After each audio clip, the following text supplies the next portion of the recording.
నా పేరు కలవకలం వెంకటరత్నం అండి. నేను ఒక రైతుని. కాకపోతే ఇక్కడ రైతుల పరిస్థితి చాలా దయానీయకంగా తయారైంది. ప్రభుత్వాలు మారుతున్నాయే తప్ప ఇక్కడ రైతు పరిస్థితి మారట్లేదు.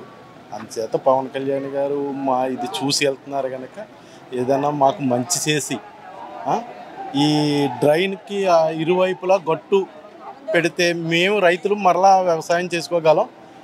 లేకపోతే వ్యవసాయం చేసే పరిస్థితి లేదు. ఏదైనా వలసల పోయే పరిస్థితి ఏర్పడుతుంది. ఎంతకాలం నుంచి ఉంది ఈ ప్రాబ్లం అనేది? 6 ఇయర్స్ నుంచి 6 ఇయర్స్ నుంచి ఉంది. గత ప్రభుత్వం వచ్చారు, చూసారు, వెళ్ళారు తప్ప ఏమీ చేయలేదు. మరలా ఈ ప్రభుత్వం వచ్చింది, ఈయన వచ్చి చూస్తున్నారు. ఏం చేస్తారో వేచి చూడాలి.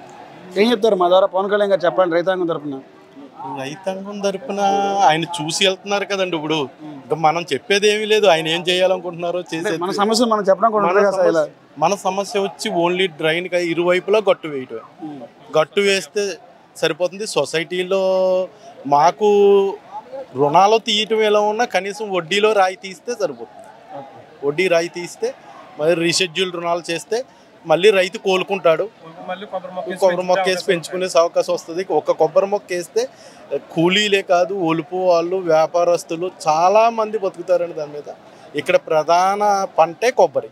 ఇంకా ఏ విధమైన పంట ఇక్కడ లేదు. ఎకరానికి ఎంత ఖర్చు అవుతుంది కదా మామూలుగా?